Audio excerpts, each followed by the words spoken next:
Uno de nuestros editorialistas de lujo, el compañero Carlos Raimundi. Buenas tardes, Carlos. Sonny Martínez y el Toto Fernández, te saludamos desde Bariloche. Hola, ¿cómo estás? ¿Qué tal, Sonny, Toto? Un gusto. Aquí estamos. Carlos, te llamábamos por dos temas. Vamos con el primero. Una reflexión tuya al respecto de la jornada de ayer, de las masivas manifestaciones en torno a la Plaza de los Dos Congresos y del resultado final de la elección, de la votación en senadores. Bueno, para no repetir cosas que seguramente diga el mundo, yo creo que todos somos un poco mejores después de todo este proceso. Yo creo que nos ha mejorado como sociedad. Creo que estamos en vistas de en presencia de un movimiento social muy grande y lo que más entusiasma es ver el promedio de edad de la convocatoria. Quiere decir que tiene permanencia. Vamos a suponer que no todos los jóvenes que se vieron tan motivados por todo esto persistan en su militancia, probablemente no, siempre hay momentos de mayor apasionamiento, momentos en que se apacigua, pero el remanente de todo eso va a ser un porcentaje de una generación muy joven tremendamente preocupada por temas sociales. Es decir, yo no quiero plantear una sensación que es que creo que todo esto excede el punto de la legalización de la interrupción del embarazo, que es más que eso, que es una preocupación social. Yo tengo tres hijos, 21, 18 y 16. Los tres estuvimos, ellos tres y yo estuvimos en las calles ayer y demás. Y el testimonio de ellos es que compañeras y compañeros muy desinteresados, muy despreocupados por las cosas sociales, desde hace un tiempo a esta parte están absolutamente preocupados, interesados, se quedaron hasta la madrugada. Y son personas de clase media que provienen en muchos casos de familias que pensaron que había que cambiar el gobierno en el año 2015, ¿no? Quiere decir que hay un proceso que me parece que es muy profundo, más allá del resultado de la votación, del juicio que nos merecen algunas intervenciones. Y después otra cosa que se me ocurre, que también casi todo producto de mi diálogo con los jóvenes, pero fundamentalmente en los ámbitos familiares, ¿no? ¿Cómo? Es decir, la medida legal que nosotros hubiéramos querido que se aprobara anoche no perjudica a las personas que no piensan o que no sienten como nosotros. Es decir, no obliga a nadie, es simplemente un reaseguro frente a un hecho de la realidad, pero no obliga a nadie a que lo haga. Es decir, no es una imposición. Nadie que no piense como yo está obligado ni a pensar ni a actuar de manera distinta a la que piensa si se hubiera aprobado la medida de ayer. En cambio, al no haberse aprobado, eso sí que perjudica a muchísima gente. Claro, porque obliga a la clandestinidad. Así que la verdad que lo que nosotros planteábamos es un proyecto que inclusive creo que va a ser mejorado, porque cuando se trate en un nuevo ciclo parlamentario se van a tomar muchas de las cosas que permitirían mejorarlo aún más, como si hoy tuviéramos que volver a discutir alguna otra ley de hace unos años. Sería mejor seguramente, pero era profundamente democrático, y sin embargo, bueno, no lo pudimos hacer, pero creo que hay una ganancia de la sociedad extraordinaria en todo este proceso, ¿no? Yo coincido con vos en este sentido y no puedo dejar de visualizar las manifestaciones de ayer, sobre todo de aquellas jóvenes que conformaban la Ola Verde, con aquello que comenzó con las manifestaciones de Ni Una Menos y que hoy en día son ejemplo en todo el mundo, y también ver las repercusiones en los diarios de todas las importantes ciudades de todo el mundo, ¿no? Los diarios de Madrid, de París, de Londres, de Nueva York, reflejando primero lo multitudinario de las manifestaciones que se preparaban y después el resultado de la votación. Yo coincido con vos en este sentido, ¿no? Hay ahí el inicio de un trabajo de reflexión y en cierto sentido un trabajo de militancia al respecto de ciertas y determinadas cuestiones que tocan de manera muy específica a la mujer, pero de manera general a todos nosotros, a toda la sociedad. Sí, mira, ayer inclusive anoche lo planteaba la expresidenta en su discurso, ¿no? Cuando ella decía desde la primera marcha de Ni Una Menos, que tenía que ver con la violencia de género fundamentalmente, con el femicidio, se fue ampliando la demanda y se fue ampliando hasta llegar a un punto donde lo que está en juego es el concepto de la igualdad. Y no hay igualdades parciales. Es decir, viste que hay gente que dice, bueno, pero esta lucha por la igualdad de género nos tapa la lucha por la igualdad económica. No, en absoluto, al contrario. Las luchas parciales por determinadas igualdades, en este caso ni siquiera te diría es parcial, porque es la mitad de la humanidad, así que es abarcadora prácticamente de todo, te lleva a enaltecer un valor, y cuando vos enalteces un valor, eso tiene un valor también en el proceso cultural, ¿no? Después, otra cosa, añadiéndole, digamos, siguiendo la dirección de lo que vos planteabas, el patriarcado, la sociedad patriarcal en Occidente, la sociedad basada en lo masculino, que tiene que ver hasta con el concepto de Dios, que está vinculado con que es un masculino, con el sentido del lenguaje, ¿no? Es decir, vos decís un hombre es rápido y es un hombre listo, claro, y una mujer rápida es una mujer fácil, claro, es casi una prostituta. Sí, o un hombre público y una mujer pública. La mujer pública, cómo el lenguaje, cómo lo simbólico, cómo todo. Bueno, todo eso es mucho más viejo que el capitalismo, pero le vino como anillo al dedo al capitalismo.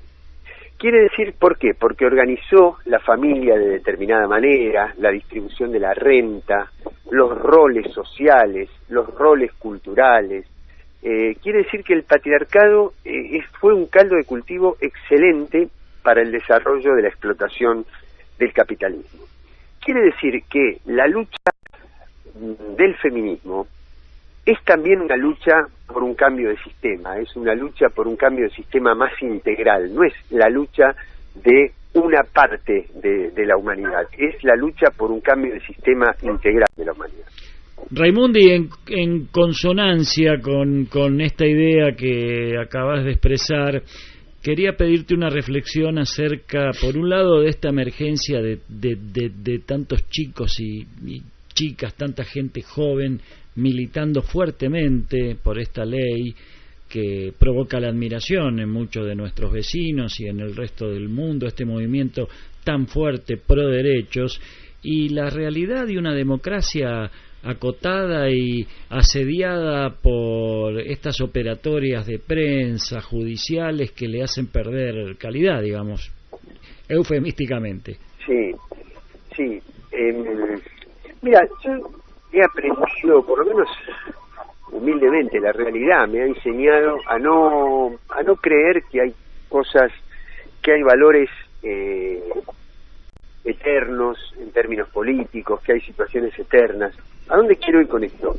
Los que militamos desde muy jóvenes, que tenemos una militancia ya desde la escuela secundaria, y hasta generacionalmente, en la época nuestra, la juventud era un sujeto colectivo, era un sujeto homogéneo, es decir, había temas que afectaban particularmente a la juventud de nuestros tiempos.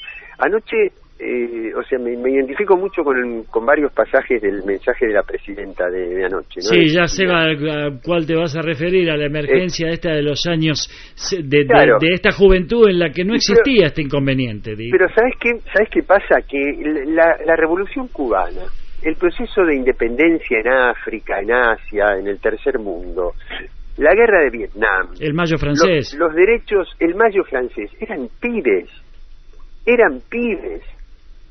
los movimientos de protesta, los movimientos culturales, eran pibes. Entonces ahí la juventud era un sujeto colectivo. Pero ¿qué pasó? En ese momento del mundo se dio una batalla, una disputa, salvando las distancias, era un momento de disputa como hoy es un momento de disputa en el mundo, pero lo ganó el capital financiero, no lo ganaron los movimientos emancipadores. Entonces destruyeron ese sujeto joven. Entonces lo que yo veo, por lo menos a nivel de la Argentina, con todo este proceso, es que se reconstruye el sujeto juventud, como un colectivo. ¿Dónde está la diferencia? Que vos en otra época, o los 80, los 90, los jóvenes no eran un sujeto en sí mismo. Si había desempleo en los adultos y en los jóvenes. Si había, no sé, cualquier otro problema social, desigualdad, falta de trabajo, falta de educación, lo había, es decir, se cruzaba. La juventud no era un sujeto especial.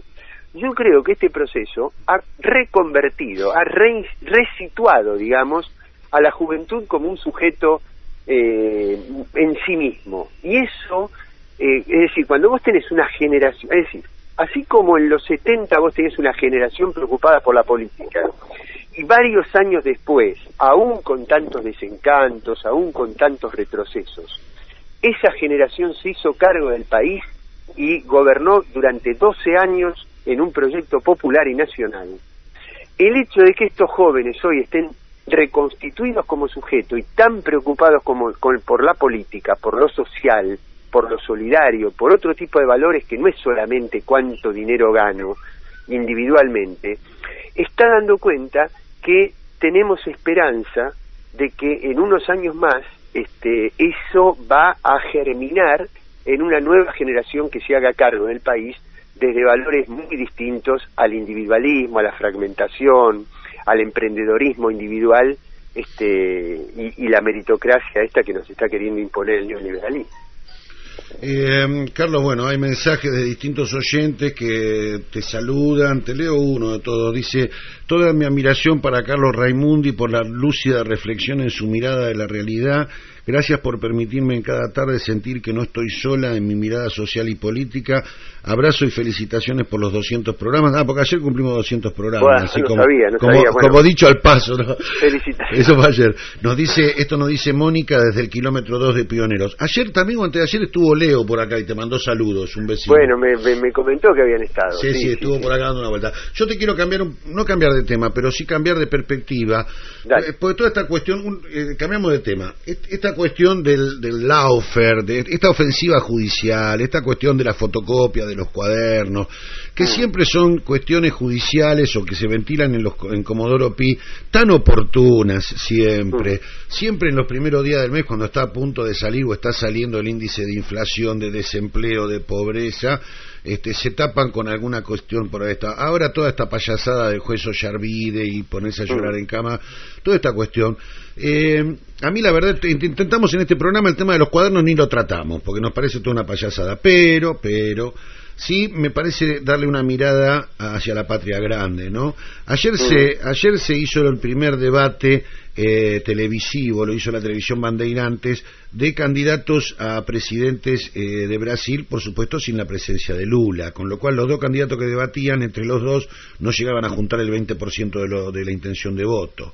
En Ecuador se ha votado retirar la estatua de Néstor de la puerta del edificio del UNASUR. Tremendo, por considerar que es un exponente de la corrupción.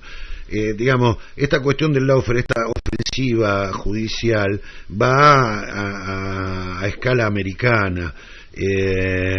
¿Cómo ves vos esto? Hay muchos Sí. que están pensando que quieren reproducir en Argentina el modelo brasilero y entonces poder de alguna manera interdictar a aquella que tiene la desde mayor luego. intención de votos. ¿Cómo lo ves? Desde luego. No, bueno, ese sí, yo creo que es el tema central. No el Laufer. El Laufer sí es una nueva edición de una manera de actuar, pero yo creo que en toda la región, por no decir en todo el mundo, esta vez le toca con más fuerza a la región nuestra, estamos ante un momento de una profunda y una inédita desestructuración institucional. No es exactamente el modelo de la dictadura clásica, pero reproduce la mayor parte de sus condiciones y avanza de una manera más rápida de la que nosotros tenemos para tomar nota. Me encantaría encontrar en este momento un equivalente a la carta de Rodolfo Walsh.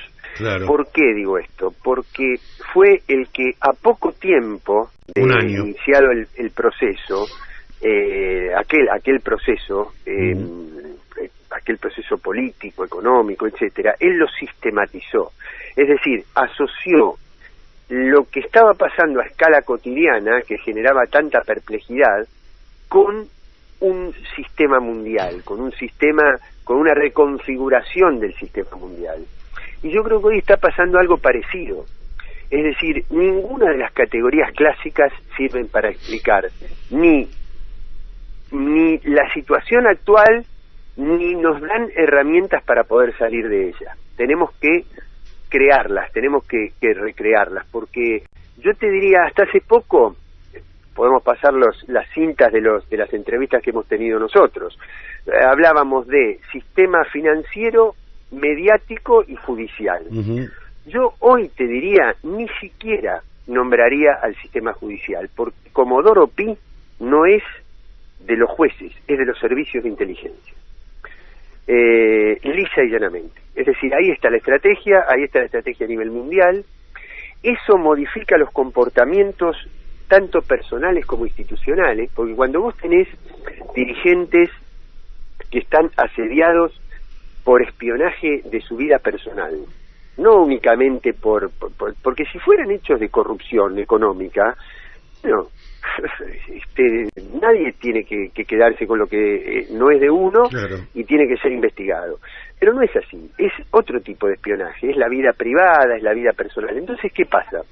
Los asedian con estas cosas, entonces modifican su comportamiento individual, pero cuando ese comportamiento individual es de un dirigente de un sindicato, arrastra al sindicato. Cuando ese dirigente es un senador, arrastra su voto en el Senado o en la Cámara de Diputados. Entonces, los servicios de inteligencia, a través del espionaje liso y llano, con todos los mecanismos sofisticados y propios de una sociedad represiva, inciden en lo institucional. Entonces, es un hecho inédito. Nosotros no estábamos gobernados por eso. Nosotros tenemos más bien cómo responder a las dictaduras clásicas, cómo responder a los gobiernos de derecha, pero no a este punto de desestructuración. A ver, te voy a poner dos ejemplos. Uno argentino, el otro el de Lula. El otro día le aplican una multa al SUTEBA, por los paros docentes en la provincia de Buenos Aires, que implica apropiarse de todas las cuotas, la recaudación sindical del sindicato durante 2 años y medio. Es decir, el sindicato no puede funcionar. ¿Qué pasa si no lo paga? Si no lo paga, interviene en el sindicato.